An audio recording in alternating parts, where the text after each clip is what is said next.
crois que tous les entrepreneurs et créateurs ont déjà connu ce malaise-là. Et c'est pas celui de publier, c'est pas le fait de partager quelque chose, mais c'est le fait de partager quelque chose qu'on sait au fond de nous ne raconte absolument rien sur nous et sur notre projet. Tu sais, il y a un petit moment où tu as partagé quelque chose et au lieu d'être soulagé ou d'être fier, tu as cette sensation de vide. Et c'est pas parce que ta création elle était mauvaise, mais c'est plutôt parce qu'elle était complètement neutre. En fait, elle va être correcte, elle va être acceptable. Tout le monde va pouvoir la regarder, c'est pas un problème de ça. Mais juste au fond, c'est pas toi. Enfin, ça peut être n'importe qui, mais pas toi. Et peut-être que les gens vont pas se rendre compte tout de suite, ils vont dire bon, ce projet, cette vidéo-là, elle m'a plu, elle était super, c'était joli. Mais au fond, toi tu le sais. Et il y a un moment où pour le coup, ça se fera ressentir aussi par les autres. Et en fait, ce malaise-là, tu l'as eu parce que cette sensation de savoir que ce que tu as posté ou créé, c'est pas vraiment toi, bah tu l'as eu juste avant de le partager aux gens. Tu as eu cette sensation-là. Et pourtant, tu as quand même partagé, tu as quand même créé cette chose-là. Et ce malaise-là, c'est exactement ce dont je vais parler aujourd'hui, parce que d'après moi, il révèle quelque chose qui en dit beaucoup sur ce qu'on cherche vraiment dans ce qu'on crée. Alors il y a un premier mécanisme déjà, c'est ce que ce malaise il va révéler. Alors il y a toujours une sorte de truc qu'on dit tout le temps par rapport au fait de créer des choses, de créer des projets, de commencer à les partager, de publier ou quoi que ce soit sur internet ou même aux gens en face de nous. Il y a toujours ce truc qu'on dit qui est la peur du jugement. On a peur de partager parce qu'on n'a pas envie d'être jugé. Bon, certes, ça arrive, on passe tous par là à un moment. On a peur que les gens n'aiment pas, on a peur que le projet il marche pas exactement comme on voulait. Et aussi on a peur que les gens ils raisonnent pas, qu'on n'arrive pas à trouver les bonnes personnes. Ça arrive. Mais pour le coup, le malaise dont je te parle, celui de partager quelque chose quand on sait que c'est pas vraiment nous, et bah du coup c'est complètement l'inverse. C'est pas cette peur d'être vu, au pire être jugé et que le projet soit pas ressenti comme on veut, mais c'est la peur de ne pas être vu, même quand on est visible. Ça demande un petit peu de réflexion, mais je vais expliquer. Quand tu partages quelque chose de complètement vide, si on est tout à fait franc sur le papier, c'est faire quelque chose qui pourrait être fait par n'importe qui. Et ben en fait, tu prends un petit risque presque invisible, c'est celui que les gens te voient sans te voir, sans savoir la personne qui a fait cette chose-là derrière. Ça veut dire qu'ils vont passer sur ta création, sur ton projet, sur la vidéo, sur la publication, peu importe, et qui vont être indifférents. Ils vont regarder ça, ils vont se dire, en fait, j'ai l'impression d'avoir... Bon, même pas se dire, en fait, ils vont passer dessus et ils vont passer à la prochaine. Ils vont pas s'arrêter, dire, oh, c'est super, c'est hyper intéressant, essayer de s'investir dans cette création-là et ce projet-là. Et en fait, ce qui est intéressant et peut-être aussi un peu frustrant, c'est qu'au fur et à mesure du temps, à créer des choses qui ne sont pas vraiment toi, ou du moins qui ne te ressemblent pas vraiment, et au final, toi aussi, tu vas commencer à passer au-dessus de ces créations-là. Et en fait, tu feras même plus vraiment attention, tu mettras plus autant d'efforts qu'avant. Et honnêtement, je pense que c'est le speedrun pour complètement arrêter, ou du moins faire un truc qui nous fait pas plaisir, et on n'est pas là pour ça. Alors, au niveau du deuxième mécanisme, la vraie question c'est comment est-ce qu'on en arrive là? Honnêtement, je pense pas que c'est un hasard. Je pense pas que c'est un jour le matin on se dit ah, tac, je vais faire ça, tac. Non, il y a un truc, il y a quand même une sorte de petit système qui se met en place. Parce qu'honnêtement, qu'on soit honnête, il y a personne qui se lève le matin pour dire tu sais quoi, aujourd'hui je vais créer quelque chose qui ne me ressemble absolument pas. Si ça arrive, qu'on m'appelle immédiatement, comme ça moi je pourrais me servir de ça comme exemple, mais on est d'accord, ça n'arrive absolument pas. En fait, ce qui se passe, c'est que ça arrive avec une accumulation. On peut avoir par exemple une création plus neutre, un jour où on n'avait plus trop d'énergie, où on n'avait pas trop dormi, bon, on se sentait pas bien, et tac, cette création, d'un coup elle peut avoir un petit impact aussi dessus. Une autre parce qu'on avait peur que tel projet ou tel partage ou telle création, elles soient un peu trop personnelles, qu'on en dise un peu trop sur peut-être nos ambitions, nos motivations avec ce projet, ce qu'il représente pour nous ou juste des éléments de notre vie. Une autre parce qu'on a commencé à copier un format qui marchait ailleurs et donc on s'est dit voilà, je vais essayer de faire la même, je croise les doigts pour que ça marche un peu mieux.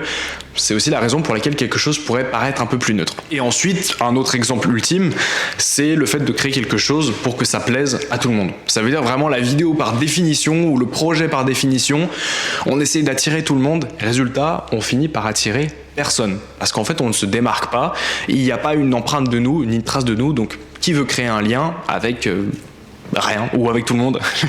Enfin voilà, ça marche pas, enfin en tout cas on se facilite pas la chose quoi. Et progressivement, sans t'en rendre compte, tu construis une présence qui ressemble à une présence, mais qui ne ressemble absolument pas à une personne. Et c'est là que le malaise, le vrai malaise, il s'installe. C'est dans ce sentiment un peu diffus que tu vas aussi partager au monde. Ça veut dire que ce même malaise-là que tu as au niveau de cette période de création, au niveau juste avant de partager quelque chose, tu sais que c'est pas vraiment toi.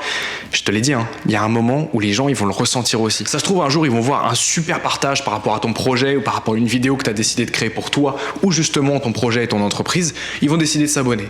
Et ensuite, ils vont voir le prochain post, ils vont regarder le compte, ils vont avoir l'impression qu'ils n'ont pas consommé la même chose, qu'ils n'ont pas eu la même personne derrière. Et en fait, ce sentiment diffus, il est autant incompréhensible pour toi que pour les personnes en face. Et donc, bah voilà, c'est la solution la plus facile pour que personne ne se lie vraiment avec ton univers. Et enfin, troisième mécanisme, bon, un peu de joie quand même dans cette vidéo-là, c'est ce qui se passe concrètement quand on arrête tout ça. En fait, il va y avoir un moment, et je peux te le dire, hein, ça peut arriver en 2 jours, comme ça peut arriver en 2 semaines, comme ça peut arriver en 2 mois, comme ça peut arriver en 2 ans, allez, peut-être encore en 2 décennies, peu importe. Ça peut prendre énormément de temps, mais il y a ce moment où il y a quelque chose qui se retourne complètement. Et vraiment complètement. Où tu vas commencer à créer sans passer par aucun filtre, simplement avec l'envie de créer et de partager des choses. Et c'est pas parce que ce jour-là, tu as un courage particulier, tac, je vais créer la meilleure chose que j'ai jamais fait. Pas forcément, ça peut être une journée où tu peux être complètement épuisé, t'as pas bu d'eau toute la journée, enfin vraiment, tu peux avoir les pires conditions du monde, mais que pourtant, cette création-là, même si, encore une fois, c'est la plus imparfaite que t'as jamais vue de toute ta vie, elle a quelque chose que les autres n'ont pas, c'est qu'elle vient de quelque part. Et ça, les gens, ils le sentent. Pas parce qu'elle est forcément meilleure techniquement, mais parce qu'il y a quelqu'un dedans. Et je vais être honnête, ce malaise-là avant de créer, il pourra jamais disparaître complètement. Enfin, je veux dire, on a tous peur, même à n'importe quel niveau, hein. Que tu sois suivi par plein de monde ou absolument pas du tout, et bah t'as toujours un peu cette petite peur, parce que forcément il y a des gens qui vont voir, t'as peur que ils fassent pas la connexion avec ce projet-là, ça c'est sûr, ça peut pas complètement disparaître. Mais pour le coup, cette peur-là, c'est la peur d'être vu, c'est la peur du jugement, c'est la peur de les gens raisonnent pas complètement, mais pour le coup, cette peur de ne pas être vu, même quand on partage des choses, et bah ça, t'auras plus jamais à affronter cette peur-là, ou du moins ce malaise-là. Donc, t'as tout gagné et c'est super. Bon, cela étant dit, on arrive à la fin de la vidéo. Je vais faire un petit callback rapide de tout ce qu'on a vu pour que tu puisses retenir rapidement, quitte à prendre 2-3 petites notes. Le malaise de partager, il ne dit absolument rien sur toi. J'insiste là-dessus. En fait, c'est pas un problème de création, mais c'est simplement un signal. Tu dois le voir comme un signal pour toi. Le signal que quelque part, tu sais exactement ce que tu dois dire, mais que pourtant, tu ne le dis pas encore. Alors si toi aussi, tu reconnais ce malaise-là, celui de quand tu crées un projet ou quand tu partages une création que tu as pu faire, une vidéo, un post, une publication, peu importe, et que tu as ce malaise-là, tu te dis j'aurais peut-être pas dû le faire ou pas dû le faire comme ça, j'avais l'impression que je partage un truc qui n'est pas moi, et ben je vais te dire un truc, garde-la pour toi. Garde-la pour toi. Voilà, c'est peut-être le truc que tu n'aurais pas prévu d'entendre, mais garde-la pour toi. Et ça, c'est pas pour te punir, pour dire voilà, chaque création doit être absolument parfaite. Mais c'est simplement pour te rappeler ce que tu cherches vraiment quand tu crées.